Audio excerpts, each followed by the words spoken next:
With Rick Greenspan via video chat at his home in Palm Beach Gardens, Florida. Rick is a member of the NCRA Board of Directors and has been reporting for quite a while.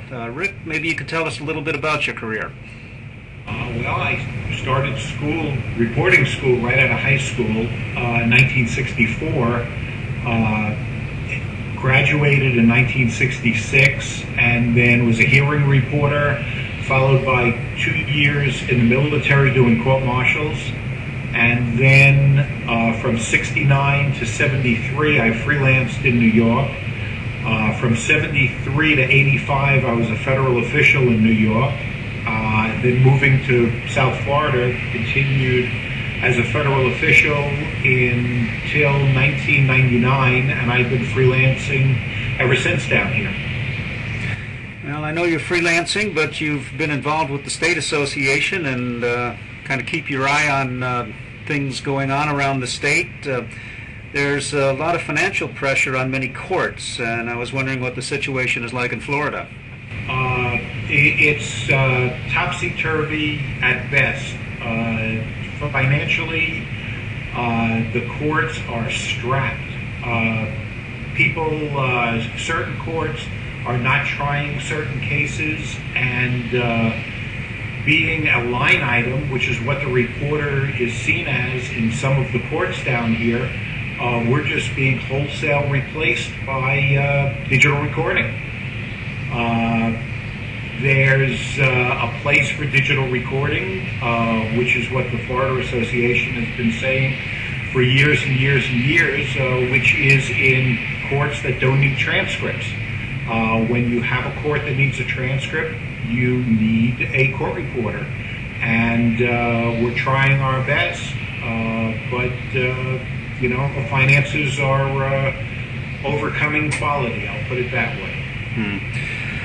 You have, in fact, been president of the Florida Court Reporters Association, and I know a couple of years ago FCRA voted to include voice writers in their membership. Have they joined, and how has that gone? The whole thing really turned out to be a non-issue. This has been discussed probably for 10 years before it happened. I'm saying that it was 2006 or 2006 was when the organization took up the vote to change the bylaw. Everybody thought that there was going to be a huge uproar over changing the bylaws to admit voice writers, and came to the meeting. One or two people got up and spoke against. A whole group of people got up and spoke for. The upshot was it passed by almost unanimous verdict. I think there was only one person or two people that voted against it.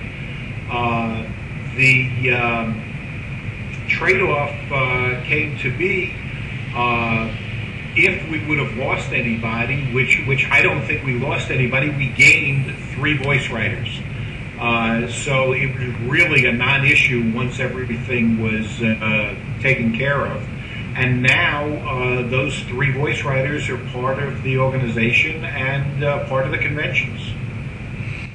You've served or chaired or been president of quite a few state and national technology-related committees and groups. And you're something of a gadgeteer and a Mac booster. That's where the fun comes in. What sort of tech tools do you use on the job, and where do you see technology heading as far as reporting is concerned? Well, on the job, I write wirelessly from my writer to the computer, and I am using a Mac, by the way. I'm running my software within a window of the Mac, so I can switch seamlessly back and forth between the Mac programs and my CAT program. And if real-time is requested, which unfortunately not much real-time is ordered down here, it's mainly from attorneys from out of state who come down here and want the real-time, But if they do, we're able to, or I'm able to connect wirelessly and wired from my computer to the attorney's computer. And as far as where we're going, I mean, just this chat that we're having between us, the technology is just incredible, and it gets to be more and more and more. While we were waiting for this thing to start, Marshall, when you asked me if I had anything to do, waiting for all of the technology to catch up with each other, I don't know if you could see this, but I just got this. It's a full color scanner. And I was going to scan in a couple of the exhibits that I had today. This field, if you use technology right, we are the perfect purveyors of voice to text. That's quite a gizmo you had there, Rick. All of this is, it's just I'm like a kid in a candy store. What can I tell you? Sounds like you're in the right profession. I'll tell you, I've been being in it for as long as I have, and starting before computers. I mean, when I started school in '64, there was talk that, one day everything will be computerized. But seeing everything move forward, it really is something to see.